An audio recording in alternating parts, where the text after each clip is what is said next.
Welcome to another edition of Basket Bros. It's Sunday, it's 7:30, back from a long hiatus, but just like the prodigal son, I return. I'm your host and moderator for the evening, Detroit Dom. Let's get our co-hosts and guests in here. First, we got Will Vogel, all the way from North Carolina, fellow basket bro, occasional contributor on the Gauntlet, the Sip Off, NBA Carousel, NFL Carousel. This man is everywhere. How you doing, Will? NFL Carousel. There's always next year, sir. Yes. How you doing, Will? I'm good. You can actually expect me on the Gauntlet for championship week. I'm gonna message you guys. Put your 2 or 3 or 4 or 5 cents in. Exactly. I'm doing okay. I'm nursing a small cold, but it's getting better. Hopefully this football game is better than the last one. It's been kind of a dud for I haven't watched it. And quality playoff matchups. Either way, that's football. This is basketball. We've also got from the ATL, Mr. Jacob Christner. What's going on? Now, here's the thing. I was on Gauntlet the other night, and I was the one who did say this is a defensive battle. So, This game? Yeah. I said that. So this was going to be a defensive battle, so it's right there. But everything's going pretty well tonight, and I think it's going to be close at the end. I agree. Nice. Currently coming to us from somewhere in Daytona on the road. He took a time out from his very, very busy day down there covering some racing. We got Mr. Scott Morganroth. How we doing? Doing fine, Tom. Good to see you again after a while. But yeah, I had to roar before the 24. Next week, I have a chance to cover my first 24-hour race, and I'm gearing up for it. So I intend to rest a little bit. Hope you feel better, Will. Really do, man. Good stuff. And by the way, I can say right now, I picked Cincinnati to beat Buffalo. So sorry for those Buffalo fans, but I was right about Joe Cool Burrow. So I can rest my laurels. I thought of a nickname for him already because Joe Cool is Joe Montana and sunny California. Go Joe Chill with Cincinnati because it gets cold there. Yeah. Yeah, well, I got news for you. This weekend has been pretty neat up Daytona International Speedway, and next week it's going to get even a lot more interesting. Oh, I'm sure. Can't wait to hear about it. We do have a guest joining us for the first time ever, making Basket Bros history / his debut, the Con Man. Good evening, everyone. Thank you all for having me on the show. Looking forward to talking some NBA. Looking forward to Absolutely. We're gonna. If we have any more windows, we're gonna have Alice in the middle. Yes. Yes. Yes. Alice, where are you? All right, let's get off into it like we normally do. Legend of the week, and also rest in peace. This week we lost a great player, great coach, great man, Mr. Chris Ford. Oh boy. Yeah. I was actually a little surprised. He doesn't have as many regular season or postseason accolades as I really thought. Like, never made an all-star team, never on an all-defensive team. He does have, and I didn't know this till today, I don't know why I didn't, a nickname of the Mad Bomber, and that might be the coolest basketball nickname I've ever heard. He looked like one. Jacob, why don't you start us off? Oh, yeah. Since he was a Celt for so long. First three-pointer of all time, but watching him shoot three-pointers compared to everybody right now, and Michael knows what I'm going to be talking about here, it's you watch everybody now and it looks like a layup. You watch them in and they really look like a mid-court shot. Isn't that right, Mike? That is correct. Absolutely correct. They just went like this. They went all that. I mean, which was what made Larry Bird different because he had the same stroke back in '81 as he did back in '92. So that's what made him so different. But the thing about Chris Ford by itself was such a good shooter for his time. He was one of the good mid-range shooters, 16 to 18. That was automatic. Plus an underrated little passer. Plus he was pretty good with screens. Plus he just did every little detail. And you were saying he didn't have a whole lot of accolades. He got the one biggest accolade of all. He got a ring. Yes, he did. Got a ring, and that's and then as a coach, really, I think he was more teacher than anything else. But then he was also lucky that he had Bird in his first years, Right. because once he got onto the Clippers, once he got onto those teams and everything, once you get to those teams, it's kind of like Alvin Gentry. You're a teacher. Oh, why'd you have to bring up Alvin Gentry again? No, but can we get through one show without you talking about Alvin Gentry? But I had to say it. I had to say it though. But the point is, when you get to those levels, that's what you are. It's like you're not going to be a winning coach. You're not going to go to an all-star game as a coach. You're a teacher of young people. That's what Chris Ford pretty much was toward the end of his time. And he was a good, solid basketball man all the way through. So yeah, we'll definitely miss him. One thing real quick, because I didn't know about this, and then whoever can go, but right when he got to the Pistons, he promptly, as a defensive stalwart, got us to 4 straight playoff appearances, including the 1976-1977 season. And I'm guessing all of us but Will probably know about that. And I had to look into it because it was before I was alive. I remember it happening. I thought maybe it was at Cobo, but it was basically the original Malice at the Palace, but it was actually in Golden State. The last game of that playoff series, a 3-game series nonetheless. More on that later. Mm-hmm.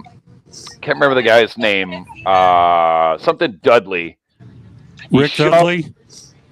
Say it again. I believe it was Rick Dudley. I think you're right. Him and well, see, that's an error that I go back to. What are you talking about, pal? I saw this guy play at Cobo Arena, so you're on fire tonight, my man. Right. But yeah, Rick Dudley. I saw him play at Cobo Arena. Chris Ford, to me, I'm sorry to interrupt you, Dom, but he was one of the better role players. Didn't really get a lot of accolades, but defense. He's a guy who had just a great basketball mind. In fact, when they had those great years in the 70s, you got to remember a guy by the name of Ray Scott was a head coach for the Pistons, and I believe Dave Bing and Bob Lanier were on those teams. And Chris Ford, to me, used to get a lot of steals is what he did, and he's really truly is an amazing player.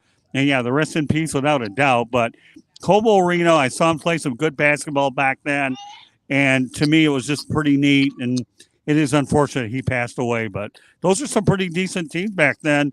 Remember, the Detroit Pistons took the Chicago Bulls to 7 games in that incredible series with Bob Love and all Chet Walker and company. So hope that adds a little insight to you for this. How did Ken Reeves do? What I was talking about was, so it was, you said Rick Dudley, maybe? Yeah, Rick Dudley. Yeah. Him and a Pistons player got in a scrum. It spilled into the crowd. Some fan sucker punched ML Carr. Bob Lanier then not even sucker punched, just punched the fan, and clearly a different era of basketball. They both got fouls and continued the game. That was also right around the time, another name that probably everyone but Will knows, Marvin Barnes. What was his nickname? Oh, yeah. Bad news. Oh, yeah. Yes, that was kind of the undoing of those otherwise successful teams. God. He got benched. Anyways, Will, what you got on Chris Ford? Yeah, Chris Ford was he won a championship as a player in his last year with the Celtics. He also won championships in 1984 and 86 as an assistant coach with the Celtics. And he later coached the Bucks and the Clippers. And then in 2004, he was the assistant coach for the Sixers. And then when Randy Ayers got fired, he took the head coach job. And lastly, he also coached, I think, the Eastern All-Stars in 1991. Yep, he did. Well, here's what I have to ask. Why Jimmy Rogers originally in the first place when Casey Jones, when Chris Ford was the better coach anyway? Makes you think. Makes me think, it's like because I think Chris Ford was the better coach anyway. I mean, we've seen good coaches get fired for worse coaches many, many times. It happens all the time. Yep. Mike, anything to add on Chris Ford? Absolutely. You know, gentlemen, from what I've been watching, you guys are fantastic. But I'm gonna bring a little bit of a somber note, if y'all don't mind. I remember Chris Ford when he played at University of Villanova.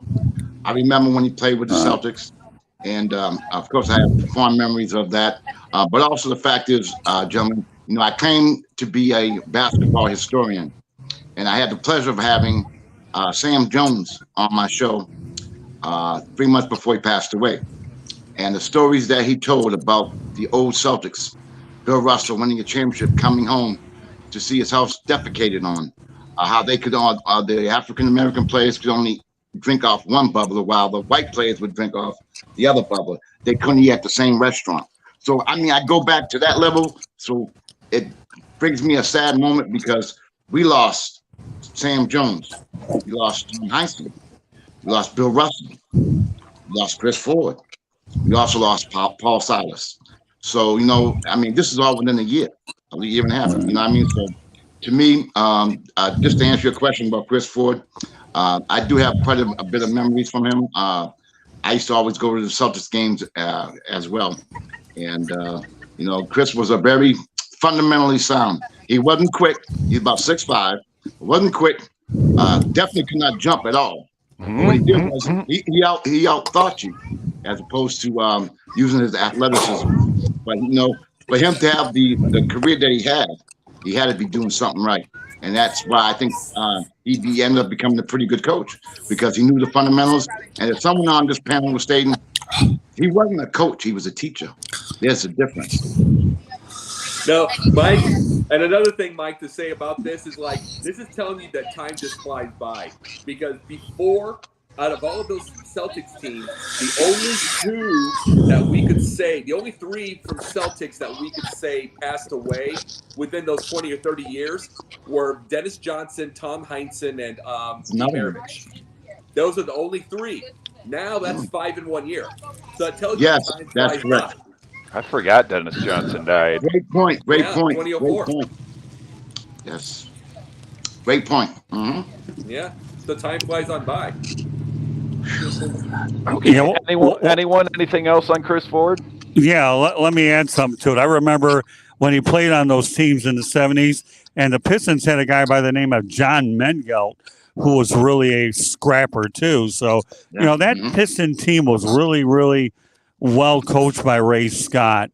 And, you know, you're talking about a guy that actually played defense, didn't mind stealing the ball, was an average scorer as well. So he was a good all-the-way around player. Doesn't go out there and get the credit most of them do. Nowadays, today's NBA, they don't know what the word defense means anyways. But back then, this guy does. That's for sure. So, yeah, it was unfortunate we lost Chris. But, you know, I'll never forget those memories at Cobo Arena that when the Pistons played in front of 10, 12,000 people, that Chris Ford was somebody that people really enjoyed back in Metro Detroit. So that's what I've got to say about him.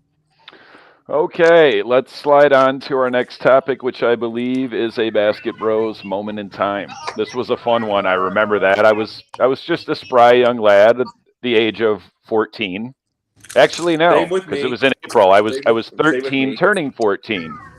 Wow. And they had said something on Sports Center the night before.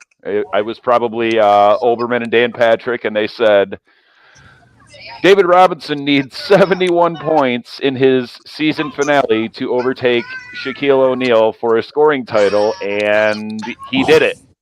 Will, what you got? The crazy thing is that him and George Gervin are the only Spurs players to win scoring titles. He's only won 1. Gervin won 4 from 1978 to 80 and 1982. Also, it's the most amount of points in a game for a Spur ever, 71 points. And lastly, I know this doesn't have to do with the title race, but the second closest race after that was between Kobe and Kevin Durant in 2011, 2012. So it's pretty cool that record has stood for such a long time. It's been, let's see, almost 30 years. It's Yeah. crazy. Be the 30th anniversary next year. Yep.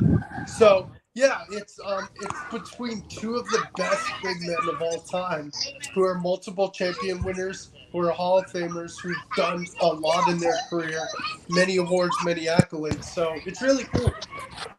I like that you said that you put the Admiral in that category with Shaq, because I think David Robinson is a criminally underrated player as far as all-time greats, because he did a lot before Duncan was ever there. Yeah, you know what? Let me add some about David Robinson if I can. I was actually covering the Pistons at the Boston Garden, and the Spurs were coming in afterwards. And I want to thank Jeffrey Twist, the Celtics PR guy. I had a chance to see. Do you? Yeah, Jeff is one of the nicest guys you could ever meet. But he credentialed me not only for the Pistons game, but also gave me another pass when David Robinson made his first appearance over at the Boston Garden. And let me tell you, David Robinson put on a show that all those Celtic fans were impressed with this guy. And that was the first time. And the Spurs schooled the Celtics in that particular game. It was unbelievable, and to me, David Robinson, when you look at him in his total totality, he leaves Navy and ultimately made his way into the NBA. And very rarely do service academies ever get acknowledged for players like this. But Danny Ainge also came.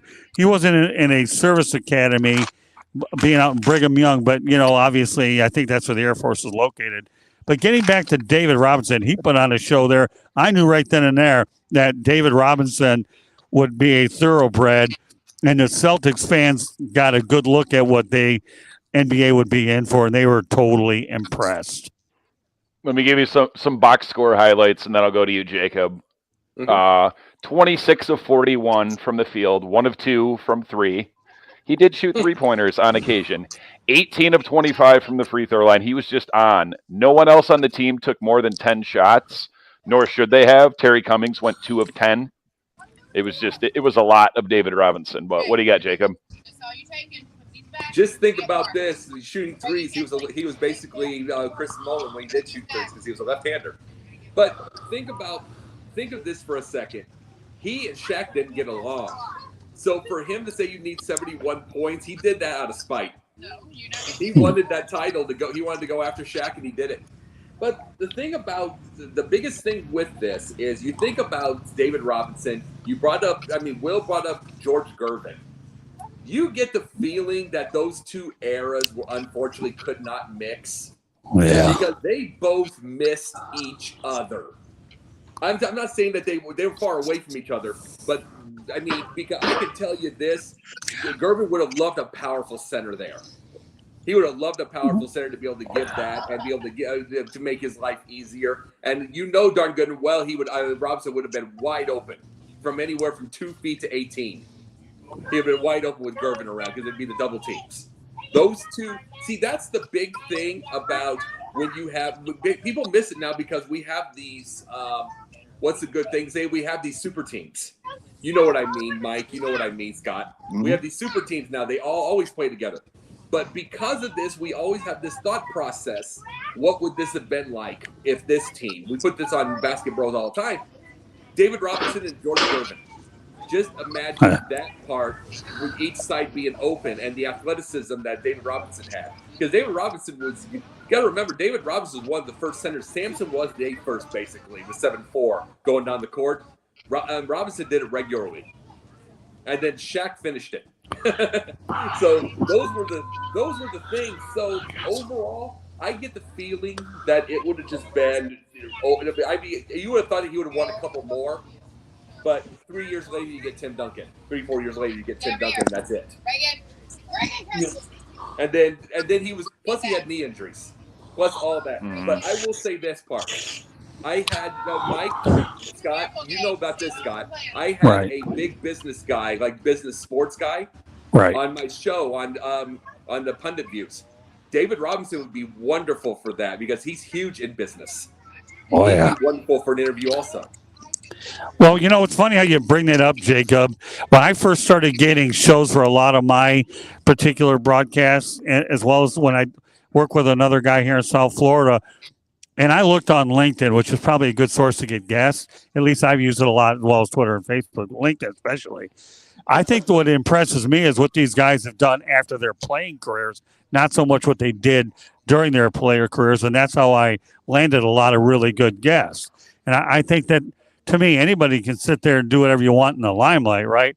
But what have you done lately? And you know what? Even though he's not a basketball guy, I'll mention a baseball guy anyway by the name of, and I work with him too, by the way.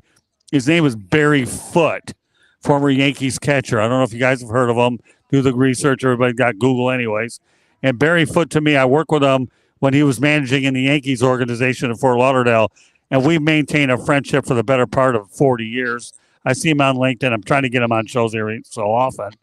But the reality of the situation to me is that this is what it's all about. And that's why I can relate totally what you're saying, okay, Jacob, about getting a guy on there who does well after his career, not as much. So I appreciate where David Robinson comes from after his career. And, hey, look at it. Vinny Johnson's another one. Think about it. This guy not only had an excellent career on the court, but what do you think he did off of it? Come on, Jacob. How many times have we talked about that? Absolutely. And by the way, Junior Bridgman.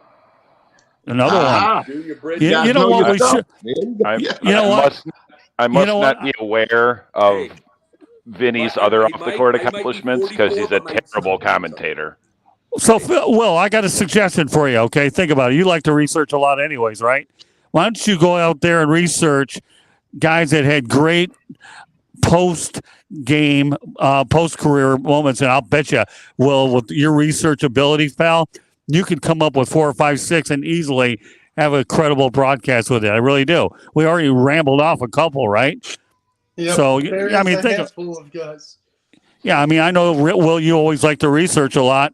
Just, but think about it. We already mentioned a few, and if re-listen to your broadcast, well, you got a few already, man. Vinny Johnson as well. But hey, Mike, I might be 44, but my knowledge is 100. There you go. I like that. Well, it's amazing. David Robinson, go. Mike, what's that? I said David Robinson, go. Okay. Well, guys, I remember him coming out of Navy, physical freak, ran the court so well, played defensively. What I think back about David Robinson is the ultimate professional. The way he conduct himself on the court as well as off the court. And of course, you guys talked about his after his playing career, what he's done. He's done some unbelievable things. Written some books and all the entrepreneurial skills he has with construction and all that. We don't have to go into that. But what reminds me of that particular time when he beat out Shaq for the scoring title, there's one thing you guys maybe or may not remember. Same thing happened previously. You guys mentioned George Gervin. George Gervin, the same day, David Thompson got 73 points. I remember that distinctly. Got 73. George Gervin needed 59. He got 63. Whereas David Robinson got 71. That afternoon, Shaq got 31. So do you know what I'm saying? The little difference in comparison as far as that's concerned. But again, about David Robinson, man, I mean, that was a great season. And of course, with David Robinson winning the scoring title, I just felt that maybe it was interesting. But to me, because I'm old school, I'm old as dirt, the George Gervin, David Thompson meant a lot more. And also the fact is, back then, there weren't too many games on TV as well. So it means a lot more to me because, again, you really couldn't see it. So those things became bigger than life, whereas Robinson and Shaq, I think we had more networks. We had cable, we had networks going on. But back then, there was no cable. So, I mean, right. It just meant more to me. As far as that's and only 2-point baskets. What I gathered from what you said was all three guys that you mentioned are better than Shaq.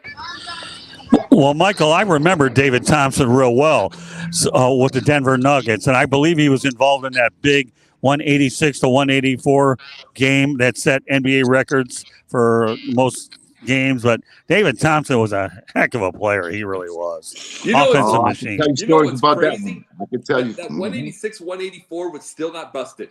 You would think everybody that shoots threes, they would have busted that record, and they Right. have not. Right. Jacob, they're It'll not breaking that record. It'll Hey, you happen had- this year. I don't think so. Doug Moe obviously didn't play defense, and Chuck Daly said, they're not going to play defense. Neither are we. So that may be one, despite the insanity of today's NBA, I actually think that record stands the test of time. I'm surprised that Mike D'Antoni didn't make Doug Moe an assistant coach. Just because. Give me a 2 overtime game with the Pistons this year where we're shooting well. We'll give up those 186. I promise you. Terrible. Anyways, thank God this is an old school basketball show, so I don't have to talk about the 2023 Pistons. You don't want to talk about the 2022 or 21 Pistons either. I love it. I love it. Oh, Ditto, man. Dom. It's like I love basketball and I want to see something happen with this team, but it's just hard to watch. I can imagine. He hates his glory years being when he was like 9. I was at a lot of those games. I know. That team and the Going to Work Pistons, those were good teams. Michael, I covered those teams back in the day with the Bad Boys and have some great relationships with a lot of those players through the years. You guys know who my favorite player is, right? Isaiah. So you know I know all about the Pistons. You already know that. So. I was a third guy, so we have a rivalry. I don't know if we ever did it. If we didn't, we should debate it sometime in the future. Greatest pound for pound, inch for inch player. Was it Isaiah or was it Allen Iverson? I go Isaiah all day long. Oh, Isaiah all day. Zeke all day. Isaiah, because of that here's injury, what I'll say. played on 1 foot. No. Yeah, right. 1 quarter. Here's the thing. I believe Allen Iverson had to shoot so much because he didn't have a team. Isaiah had a team around him, so it is more pound for pound Isaiah. But if Allen Iverson had a team around him, they could have done more. It would have probably been him because he was a warrior. Yeah, but they both were. He doesn't do so much. Isaiah's the only one to beat Jordan, Bird, and Magic. The only one. Man, he only one. 6 foot. Yeah, he was not 6 feet tall. No. Not even in 2-inch heels. But anyways, we could talk about Isaiah all day, every day, a whole show. Well, I'm with you on that. We got to move along. And I'm excited about this one. Here's the debate. Should the NBA first round of the playoffs go back to best of 3? I'll go real quick and I'll say no. Not best of 3. Best of 5, yes, because God forbid when the Pistons finally do get back to the playoffs, I would rather see us lose 3 games and be done rather than 4. 2 games. But Will? I had a debate about this. At first I was like, yes, there should be 3, and the best seed gets to host 2 of the 3. And then I was like, you know what? I'm gonna change it. No, I think it should 6-7. You know why? The best thing in sports, game 7s, no matter what round it is, quarterfinals, semifinals, finals. Before then, game 7 is the best word in sports. So honestly, I would hate for them to get rid of 7 games. That's all I've got to say. I just meant first round of playoffs, and Here's the thing with it. All I think about with the best of 3 is Houston beating LA in 81, and then they got to go play Boston in 81 for the title. Yes. And it's like, and I think about that, it's like you get your unique possibilities if you have that chance of someone getting hot. It's a unique person. It's a unique deal. But at the same time, if you did do it, you would need the 7, like he said, the 7 the rest of the way. When did they? One of you guys knows, I'm sure. When did they go from best of 3 to best of 5? I think early 82, 80s? 83. 82, 83, Yes. I believe.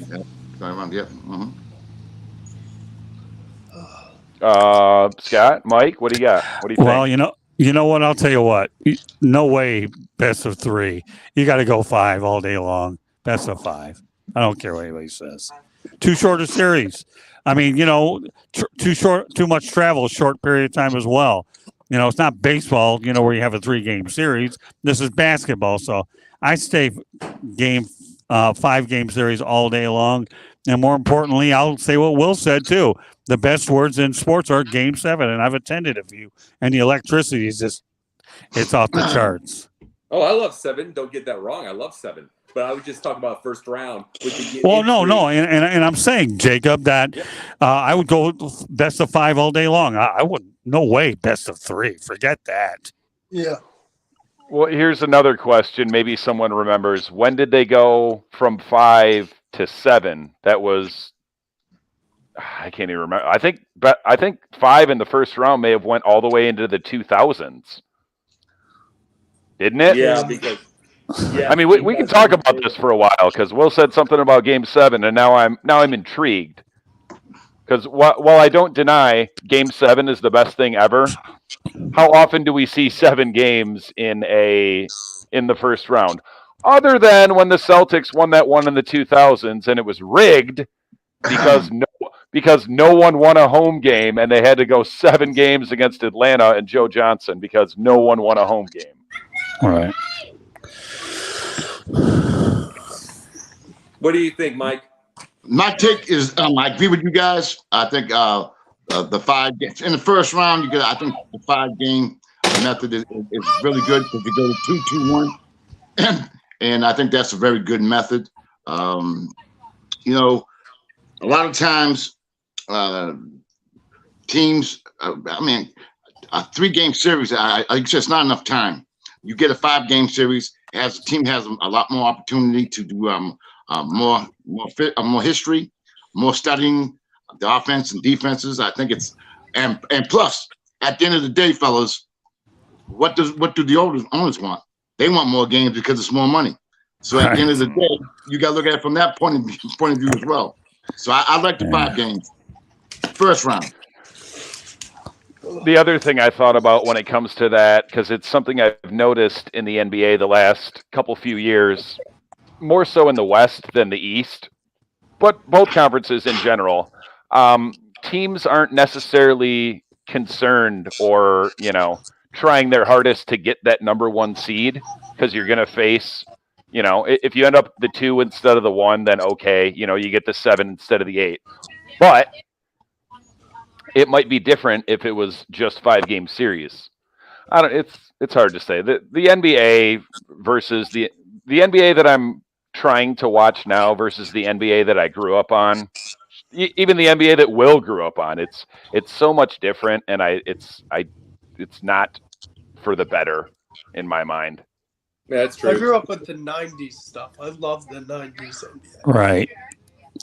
Yeah, that's true. When Greg Popovich goes on record and says, why don't we just go ahead and have 4 or 5-point shots because it's unwatchable now to find a gimmick to get you interested, that's bad. And that validates everything you guys are talking about anyway. Well, if the NBA was any good, do you think they would really have needed a play-in tournament just to go ahead and stimulate it? I like the play-in tournament, but they got to use more gimmicks just to keep people involved. Then that justifies us having this show because we're talking about everything that was good in that area versus everything that's bad now. Well, the blame goes to the ADD world, the ADD riddled world, of that everything needs to be flashier. I mean, heck, fans. And I bring fans up 127% of the day. How terrible fans are. Fans have to have something flashy. They have to have something. They have to have something bright. It has to be all that. And it's like you can't even just win anymore, or they'll complain. They want it to be pretty. Yeah, and that's in all sports. It's funny because you brought up the play-in tournament. That was a great idea. Would have been an even better idea 10 years ago when, multiple teams with winning records in the West were missing the playoffs. Now you bring in, 3 extra teams. Are any of them over 500? Good point. Yeah, well, you know what? I'll give you my interpretation of fans, okay? I'm glad I'm in the media so I don't have to deal with them so they can say whatever the heck they want. I'll take my press box and media rooms all day long. If they want to whine and they want to get whatever, so be it. But I don't care about them. I almost want to take a ball bat to them. See, you're I don't care about them. Yeah, Michael, you follow me on Facebook. How am I with fans? Oh, we all know. We all know. Yeah, Loves Bears fans that love Justin Fields. Oh, well, see, that's the thing. I love Justin Fields myself. I hate his fans. Hate him with an absolute passion because they're going to ruin him. They're going to ruin him. They turn him into a circus act.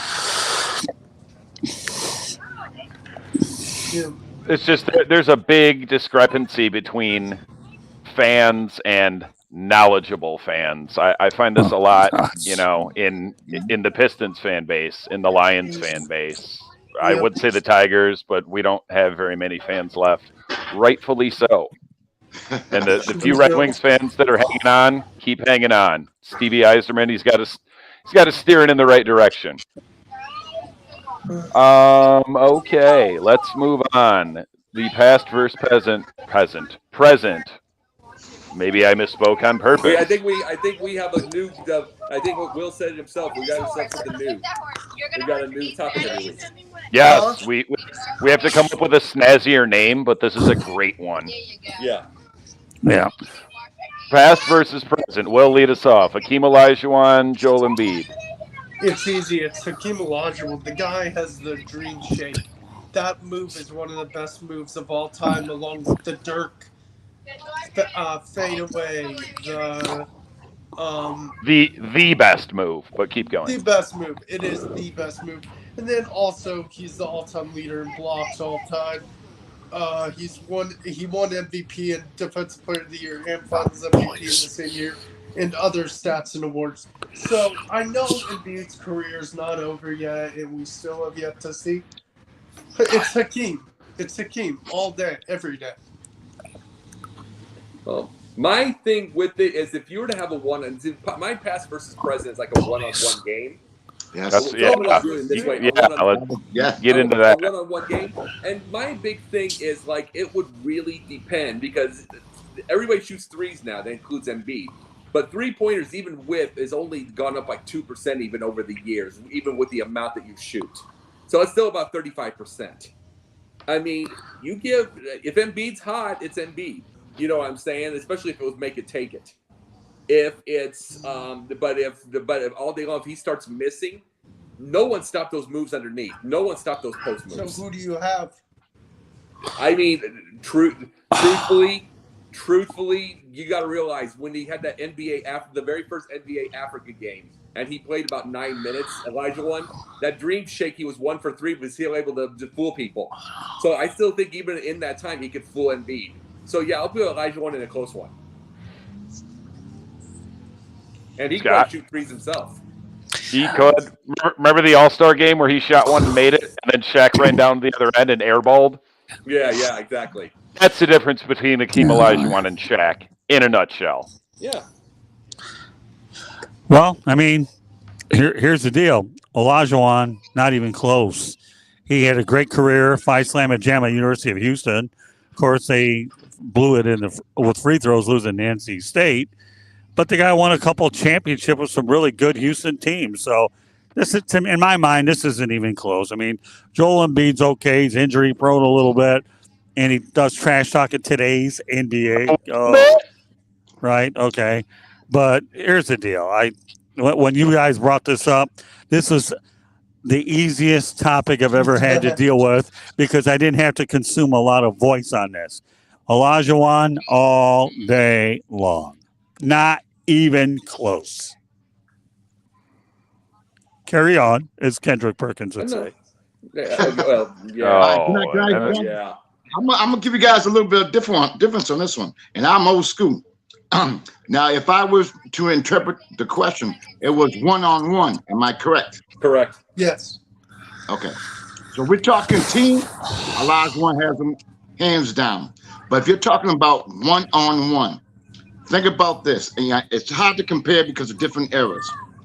Olajuwon, let's say you take the ball out of half court. I'm just giving an example. You would take the ball out of half court. How is Olajuwon going to get to the paint? He has no dribbling skills whatsoever.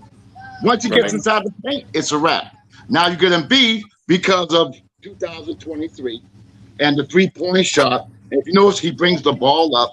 He has more ball handling skills. He's nowhere near the defensive ball player Olajuwon is, and he cannot stop Olajuwon. But you think Olajuwon can really stop him on the perimeter?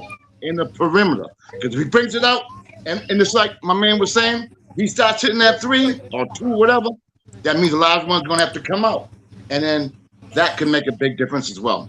So to answer your question, Akeem was definitely the better player as far as the team concept. Led NBA history in, of course, block shots, and he had that phenomenal series against Shaquille O'Neal and had a great career, 2-time NBA champion, one of the best players of all time. But I mean, if we're going to go one-on-one, if that's how I interpret it, one-on-one, I think that Embiid got him. Ooh. Well, Okay. And like I said, and you're right on that, and it's like the one big thing that I say is three-pointers are still 35% on average. So if Embiid misses, if he starts missing and Olajuwon gets in that paint, it's over. It's over. Like you said, it's over. I mean, there is no stopping it. But at the same time, if Embiid's got moves too, he can have moves, and if he starts hitting the threes, I mean, it's such a close matchup. It's hard to. This is what makes it hard to compare players of different eras, let alone directly like this. But I'm thinking, like, let's say Embiid gets the ball first. If he misses that 3, Olajuwon gets the rebound, backs him down, dream shake, bucket. Gets the ball back, backs him down, dream shake, bucket. Embiid's never seeing the ball again. But gentlemen, when you play one-on-one, you got to clear it. Yeah. You got to clear the ball. Do you play ball, Mike? Me? Yeah. I played 4 years college, my man. Where do you play? Overseas Oh, as well. nice. Where'd you I'm play? also, I am also a referee. I referee college, high school as well. Where'd you play? Yeah, but you know what? You guys talk about comparing eras.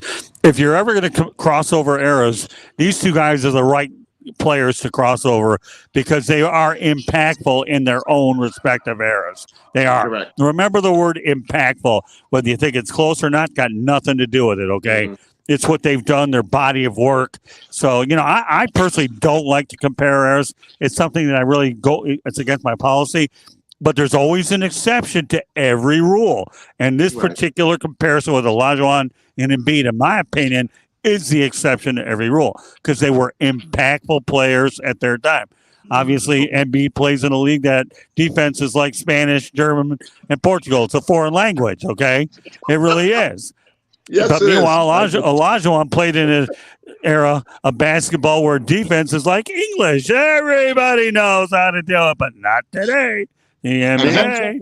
That's the other question. If they played, are we playing with 80s and 90s rules or 2010s, 2020s rules? Because at that point, Embiid might win because if Olajuwon gives Embiid a dirty look, it's 2 free throws. Yeah, right. That's funny. Yeah, anybody gives Embiid a dirty look, that's free throws. Dom, that is fantastic, man. I love that line. Yeah, I mean, come on, give me a. You know what? Today's NBA is like patty cake, baker's man. That's all it really is. I mean, if you start pushing people around, there you go, whistle them up.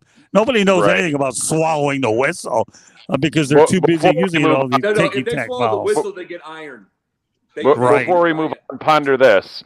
How many more games would Joel Embiid miss if he had to get guarded by Bill Laimbeer or Rick Mahorn? Oh, gosh. 60 a year. He missed 60 a year. Yeah.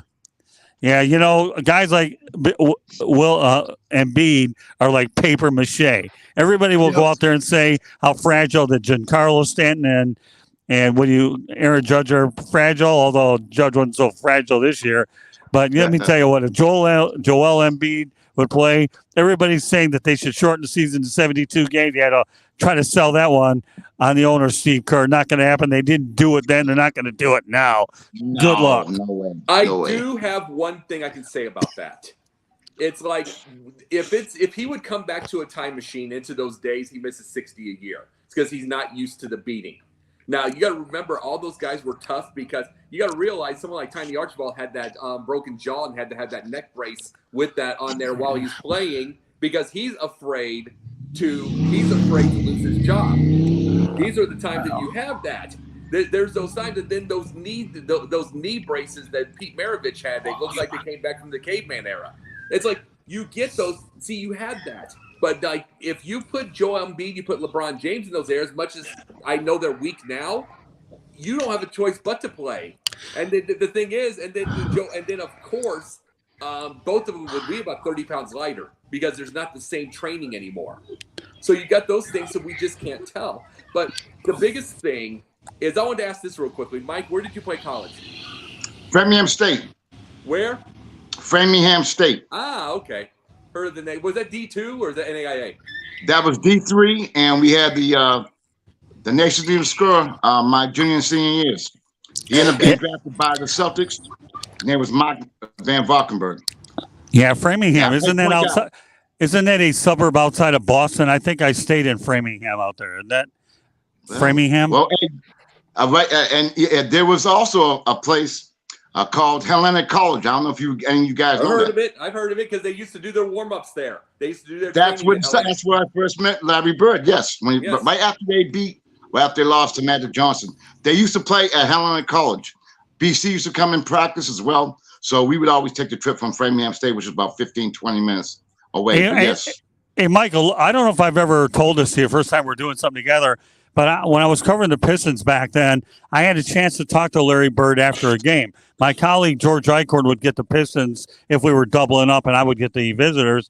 And when the visitors were the Indiana Pacers and Bird was playing, I once asked Coach Bird, after he was done with his immediate media availability, I said, Coach Bird, can I ask you a question not related to basketball sign-up? He said, sure, because you're really one of the nice guys you can ever meet. And I said, Coach, I realize you weren't the most athletic guy in the world, but what made you better than a lot of your opponents? And he was very nice and polite about it. He said, Scott, all I do is think 3 steps ahead of everybody. And let me tell you, that's Larry Legend right there. The ability to outthink anybody. And now I'm going to ask everybody a hypothetical question. Okay. Load management. Okay. Now that was in Webster's dictionary, right? Back in the day, load management. You have a separate word under L, then you have another one under M. Okay. But meanwhile, load management is in the vocabulary of today's NBA. You know what oh my goodness. You know what load management was back then? You took a shit at halftime, went back on the court. Exactly. That's good. Management. Oh, good. God.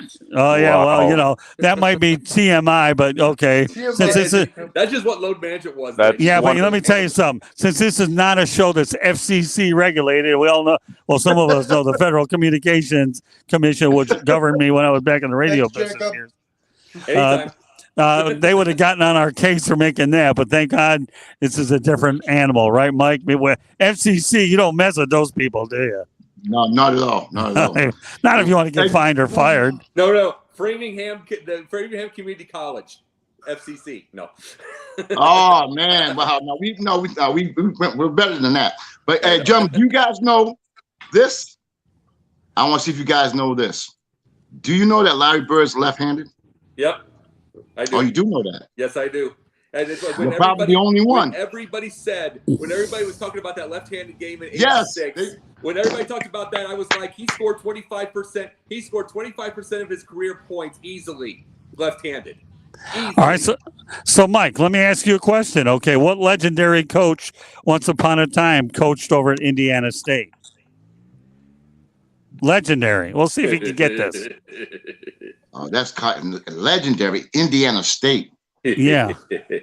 I got trouble. You don't got me. I'm NBA guy, but I mean, I got to think in Indiana State. Legendary coach. I've got him. He's in trouble. I know there's a guy that played with him. I know it's Kyle Nix. I remember that. Played with Brett. No, not him. It's not a legend. No, Jacob, leave it alone. I want to see where Mike's at with this, all right? Do you know? You trying to get me, huh? No, I'm not trying to get you. I'm not trying. I'm going to get you. I to tell you the truth, I never really paid attention to Indiana State. Admit it. You don't know it. I don't.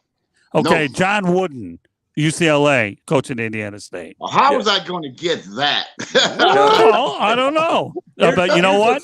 Wow. But you know what? We learn all kinds of things on Basketbros, right? That's good. That's good. That's very good. Hey, you guys, Mike. Here's a little thing for you. Bill Hodges, who was coach of Indiana State, he started his career because of Larry Bird, 32 wins over 500, 32 games over 500. Uh-huh. By the time he left 32 games over 500. I think we got one more topic. Also, if you're not watching, Brett Maher has missed another extra point. Are you serious? Ooh, another past versus present. Oh, that's a good one. Thank you for that, Jay. So what's the score? I don't have access to it now. It is 9, San Francisco 9, Dallas 6. Oh gosh. Well, you know what? I got a suggestion for their kicking woes. Bring on Gus the Mule back in the Disney days. Let's not. Scottie Pippen. Wow. Whoever wants to go, Will, go ahead. I got to think on this one. Yes, Clay's one of the best shooters of all time, but I've got to go with Scottie because look at Scottie. Came from a small college, NBA champion multiple times like Clay, but he was good at offense and defense. So give me Scottie Pippen. Not saying Clay's bad at defense, but give me Scottie. Scottie did it all. That's the thing. I'm going to go Scottie on this one if you go one-on-one because Scottie absolutely did it all.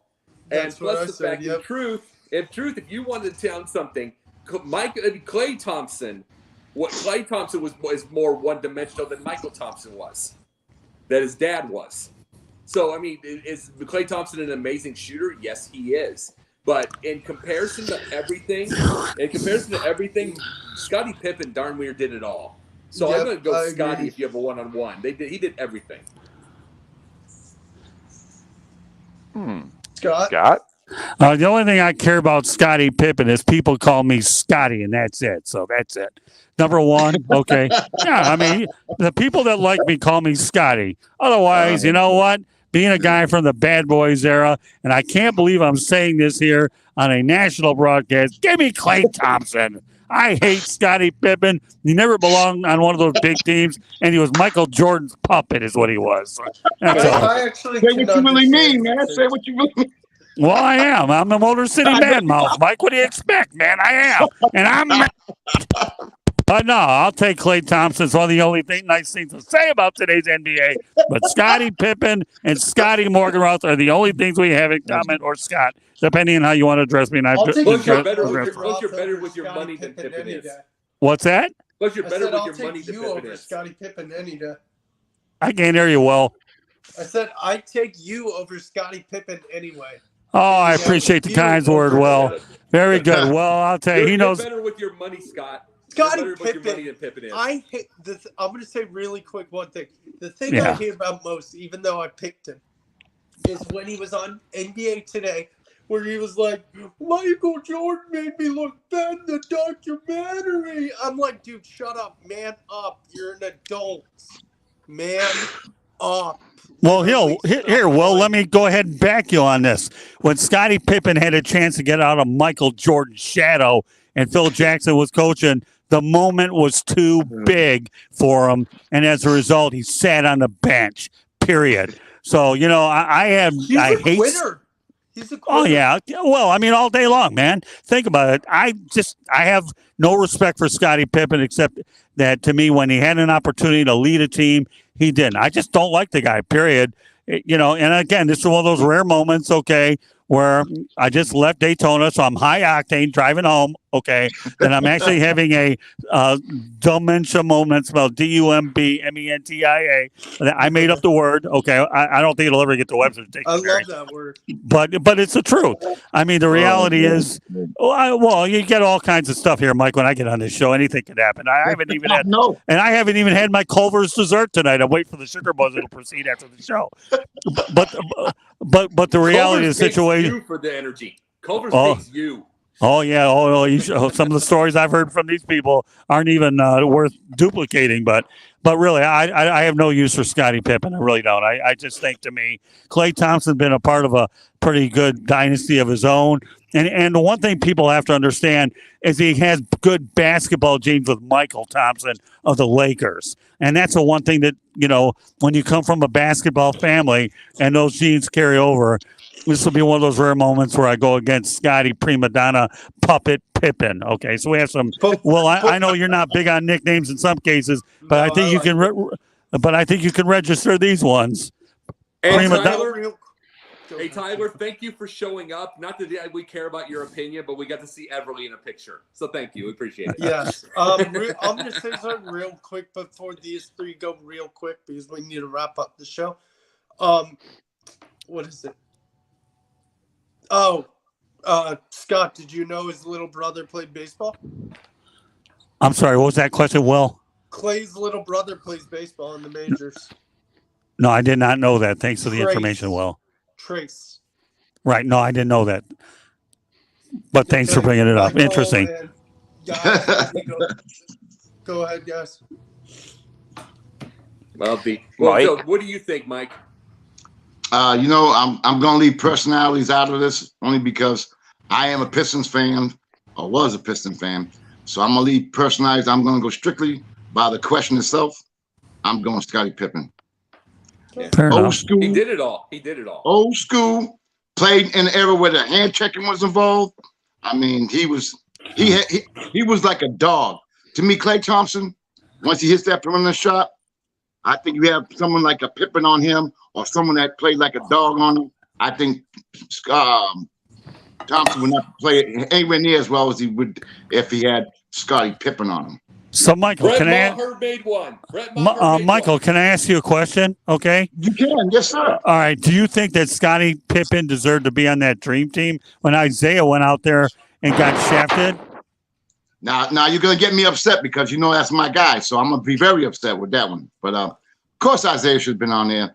But we know what happened when he walked off the court against the Bulls, and he got a lot of heat for that, and that's why he didn't make the dream team. And if you guys really know, he also failed to make the Olympic team because that's when they had that big war and wherever it was. Well, yeah, the boycott. Yeah, I agree. Yeah, he had to settle for the goodwill games. Yeah, that's why he missed out on that, and that's why he was so upset about not making the Olympic team. When we all know he should have made it, but that's a whole nother story. But you know what? Though Scottie Pippen didn't deserve to be on that team. Again, he's Michael Jordan's puppet. So Dom and Jacob, go real quick, and then we need to do our shout-outs. But which one? Scottie Pippen. Oh, well, I already said it. Oh, Scottie. Dom. It's still you then. It's Pippen, not Klay Thompson. The team that Scottie Pippen, dream team here nor there. The team he definitely didn't belong on is the top 50. All right. Not the top 50 player. However, Scottie Pippen could get his own shot. Klay Thompson never could. Klay Thompson can hit open jump shots. And I also didn't realize for the sort of defender that Klay Thompson has been lauded as, only made the all-defensive team one time. It's another one of those, I don't want to compare eras. Pippen was a better Robin than Klay Thompson is because he's just a better player. Yeah. My feelings about those Bulls teams aside, it's Scottie Pippen, and it's not particularly close. So can we do our closeout, Dom? Yeah, go.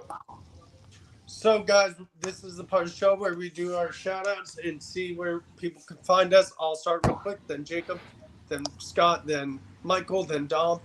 You guys can find me Wednesday nights on Smoking Jeremy B's NFL Roundtable, where we talk about matchups for the week.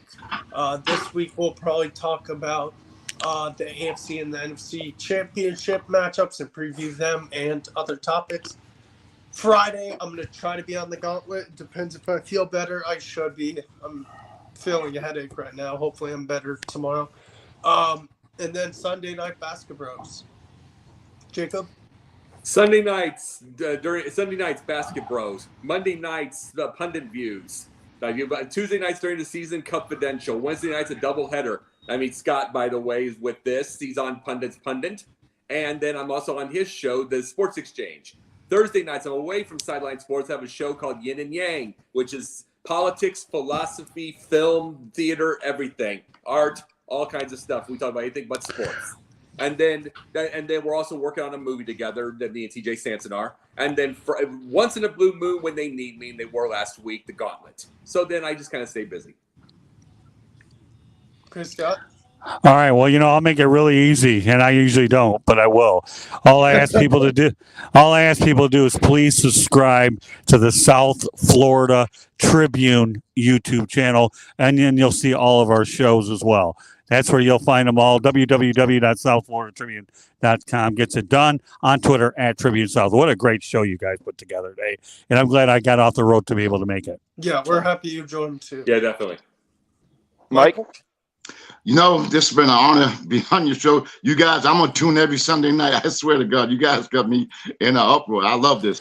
I have my own show on Thursday evenings at 8 p.m. called Sports Corner with the Con Man, where I usually try to have a lot of guests on, and we, talk about various things, mostly basketball. I've had Reggie Williams from Georgetown on. I've had Sam Jones on. I'm looking forward to probably having somebody you guys may or may remember this guy, Kermit Washington. Definitely. He's coming on my show as well. Oh, yeah. That's a But anyway, I do that on Thursday nights, and then on Friday nights, I'm with the crew, and we do a show called, it used to be called the N1 Podcast, but now it's called Top of the Key, where we talk about, matter of fact, comes on Friday evenings, will be the new show, will be on at 9 o'clock, and we talk strictly NBA. Hey, Michael, reach out to me on social media. I'd love to have you on one of my shows as well. So please reach out to me. You guys on my show as well. Oh, you guys got to come on my show. Yeah, no, Mike, you'll be on Pundit News eventually. I'll give you a call. But catch up with me, Mike. I will. Cool. And Dom. Oh, me? Oh, it's too many to name. NFL Roundtable with Smoke and Jeremy be on Wednesdays. Sip Off on Thursdays, Gauntlet on Fridays, here on Sundays, several others that I'm probably forgetting, and I apologize to y'all. Shout outs to all y'all. Thank you, everyone, for being here. Thanks for coming on. Mike, we'll have you on again soon, and that's it. Basketbros out.